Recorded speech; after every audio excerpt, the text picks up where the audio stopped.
Assalamualaikum warahmatullahi wabarakatuh. Apa kabar sahabat Amirul Mukminin?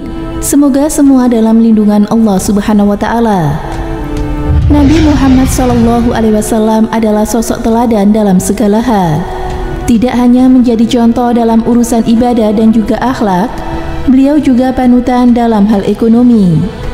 Sejak kecil, beliau dikenal sebagai pedagang sukses berkat kejujuran dan keadilannya.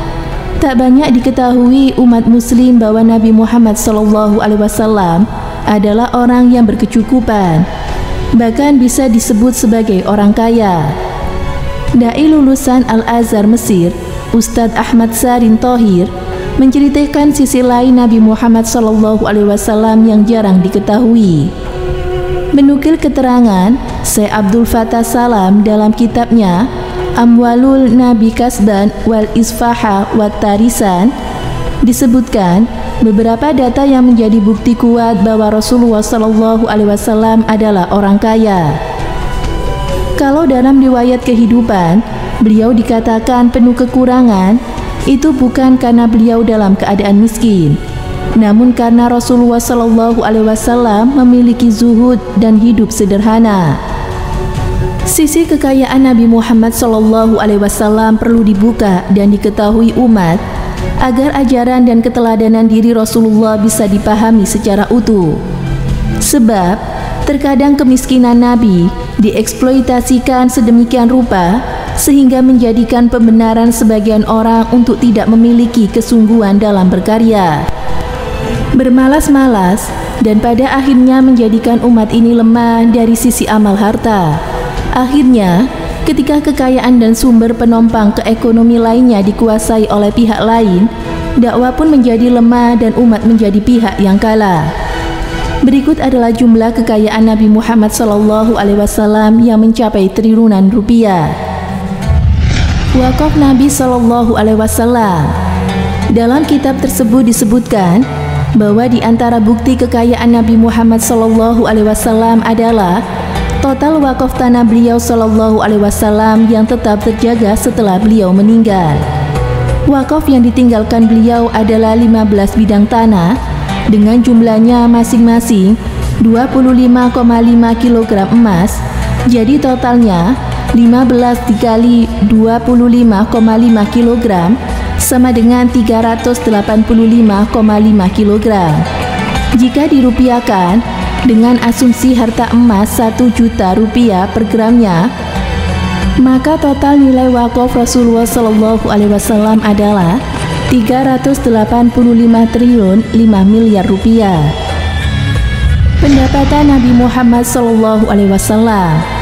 Adapun hasil pendapatan beliau diperoleh dari ghanimah, fai, hadiah, warisan, dan lain sebagainya. Jika ditafsirkan jumlahnya mencapai 1.216.346 gram emas atau senilai 1,2 triliun. Sebagian rincian dalam wujud unta 5.700 ekor, kambing 10.640 ekor, $11.000 atau 260.000 dirham, 800 ukiah perak, 300 baju besi, 210 perisai, 12.000 wastak kurma, dan lain sebagainya. Biaya hidup dan nafkah keluarga. Berikutnya kekayaan Nabi Muhammad SAW adalah besarnya biaya kehidupan yang dikeluarkan beliau untuk diri beliau sendiri, ummahatul mukminin, anak-anak, dan juga ratusan alul sufa di Masjid Nabawi yang beliau tanggung biayanya. Dalam kitab tersebut, setelah dihitung menyeluruh, angka diperkirakan mencapai 1.251.601 gram emas, sebuah nilai yang sangat besar untuk kehidupan dalam kurun waktu 10 tahun. Aset rumah Nabi Muhammad SAW sering digambarkan berukuran sangat kecil. Padahal kenyataannya, rumah beliau tidak hanya memiliki ruang tamu, kamar tidur, dan juga dapur, namun juga dimungkinkan punya ruangan lain karena beliau memiliki peralatan pribadi dan juga ruang menyimpan harta Baitul Mal yang dikelola oleh Ummahatul Mukminin. Pada masa Muawiyah, beliau membeli rumah Safiyah dengan harga 100.000 dirham. Muawiyah juga membeli rumah Aisyah dengan harga 200.000 dirham. Berarti satu rumahnya senilai sekitar 15 miliar. Dan Rasulullah SAW memiliki 9 rumah. Masih banyak hal lagi yang disebutkan dalam kitab tersebut, termasuk nilai sedekah dan hadiah Nabi Muhammad SAW yang juga sangat fantastis lainnya. Beliau adalah orang yang dermawan. Dalam satu riwayat dari Ibnu Abbas radhiyallahu anhu disebutkan, Nabi Muhammad SAW adalah orang yang sangat dermawan. Dan beliau lebih dermawan pada bulan Ramadan. Saat beliau ditemui oleh malaikat Jibril untuk membacakan bacaan Al-Quran, Jibril menemui beliau pada malam hari bulan Ramadan, lalu membacakan padanya Al-Quran. Rasulullah SAW ditemui malaikat Jibril lebih dermawan dari kebaikan daripada angin yang berhembus. Hadis riwayat Bukhari. Masya Allah.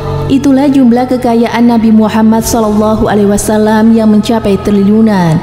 Bahkan beliau tetap hidup sederhana.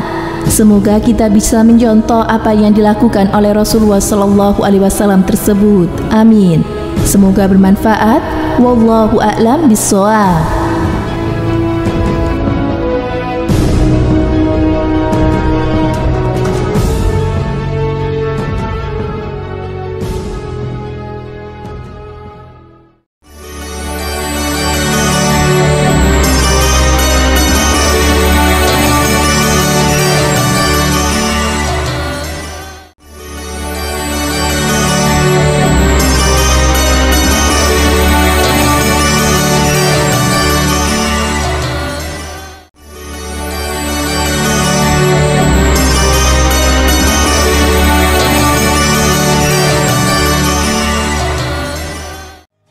Assalamualaikum warahmatullahi wabarakatuh. Pemirsa Amirul Mukminin yang dirahmati Allah Subhanahu wa taala. Nabi Muhammad SAW tidak membawa ajaran baru. Ajaran yang dibawa oleh Nabi Muhammad adalah sebagai penyempurna dari ajaran-ajaran tauhid yang pernah didakwakan oleh para nabi dan rasul sebelumnya. Jadi sebenarnya ajaran Nabi terdahulu dengan ajaran yang dibawa oleh Nabi Muhammad SAW, yakni saling keterkaitan atau saling berhubungan. Sebagai Nabi dan utusan Allah yang terakhir, pemberitahuan tentang Nabi Muhammad SAW sudah ada di dalam kitab-kitab terdahulu. Misalnya yaitu kitab Taurat, Zabur, dan juga Injil. Bahkan di kitab suci agama Hindu yakni Weda.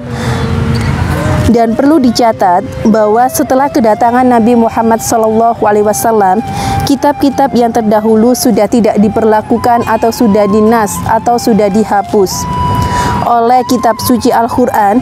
Dan mereka semua atau umat manusia seharusnya mengikuti Nabi Muhammad SAW sebagai Nabi terakhir.